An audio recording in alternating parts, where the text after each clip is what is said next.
ಖರ್ಚು. ಅದು ಈಗ ಕೂಲಿಯವ್ರಿಗೂ ತುಂಬ 450 ರೂಪಾಯಿ ಪಾಪ ಕೂಲಿಯವ್ರಿಗೆ.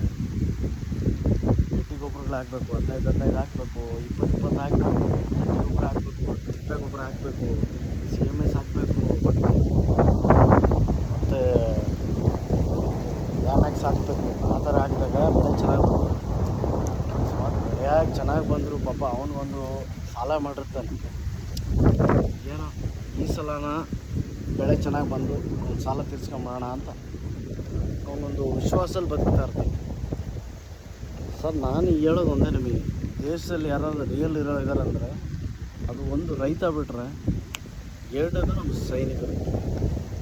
ಅವ್ರು ಎಲ್ಲ ಮನೆ ಮಕ್ಕಳು ವಿಶ್ವಾಸ ಪ್ರೀತಿ ಎಲ್ಲ ಬಿಟ್ಟು ದೇಶಕ್ಕೋಸ್ಕರ ಕಾಯ್ತಾರೆ, ದೇಶಕ್ಕೋಸ್ಕರ ಹುತಾತ್ಮರಾಗ್ತಾರೆ.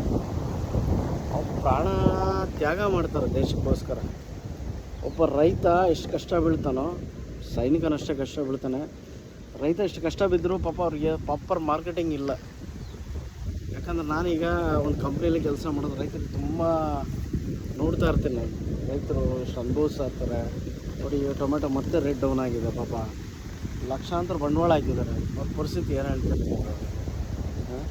ಅದೇ ಸರ್, ನಿಮಗೆ ರೈತರದು ಸೈನಿಕರದು ನಿಮಗೆ ಅಷ್ಟೊಂದು ಸಮಸ್ಯೆ ನಿಮ್ಗೆ ತಲೆಗೆ ಬೀಳಲ್ಲ. ಅದೇ ಯಾರೋ ಹೀರೋ, ನಾನು ಅಷ್ಟು ಕಷ್ಟ ಬಿದ್ದುಬಿಟ್ಟಿದ್ದೀನಿ, 350 ರೂಪಾಯಿ ಕೋಟಿ ಬಂಡವಾಳ ಹಾಕಿ ಪಿಕ್ಚರ್ ತೆಗೆದುಬಿಟ್ಟಿದ್ದೀನಿ, ನಾನು ಇಷ್ಟು ಫೈಟ್ ಮಾಡಿಬಿಟ್ಟಿದ್ದೀನಿ, ಇಷ್ಟು ಡ್ಯಾನ್ಸ್ ಮಾಡಿಬಿಟ್ಟಿದ್ದೀನಿ.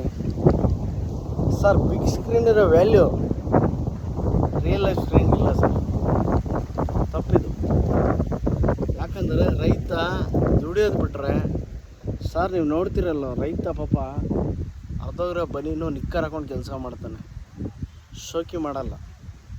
ಆದರೆ ನಮ್ಮ ಹೀರೋಗಳು ಏನು ಮಾಡ್ತಾರೆ, 2 lakh shirt, 3 lakh pant, welfare ಕಾರುಗಳು, ಸೆಕ್ಯೂರಿಟಿ ಗಾರ್ಡ್ಗಳು, ವೆಲ್ ಸೆಟಲ್ ಲೈಫ್ ಮೇಂಟೈನ್ ಮಾಡ್ತಾರೆ. ಮತ್ತು ನಿಮ್ಮ ಹತ್ರ ಏನು ಹೇಳ್ತಾರೆ, ನಾನು ತುಂಬ ಕಷ್ಟ ಬಿದ್ದೀನಿ ಅಂತ. ಜೀವನದಲ್ಲಿ ನಾನು ಹೇಳೋದು, ನನಗೆ ಅರ್ಥ ಆಗಿರೋದು ಏನಂದರೆ, ರೈತ ಸೈನಿಕ ಅವನು ಪ್ರಾಣ ಬಿಡ್ತಾನೆ, ಇವನು ಸಾಲ ಮಾಡಿ ಪಾಪ ಬೆಳೆ ಇಕ್ತಾನೆ. ಇವರಿಬ್ಬರಿಗಿರೋ ಬೆಲೆ ಮುಖಕ್ಕೆ ಪೌಡ್ರ್ ಹಾಕ್ಕೊಂಡು ಮೇಕಪ್ ಮಾಡಿಕೊಂಡು ಅವ್ನು ತುಂಬ ಬೆಲೆ ಐತೆ ನೋಡಿ. ಇದ್ರ ಬಗ್ಗೆ ನೀವೇ ಕಾಮೆಂಟ್ ಮಾಡಿ. Thank you.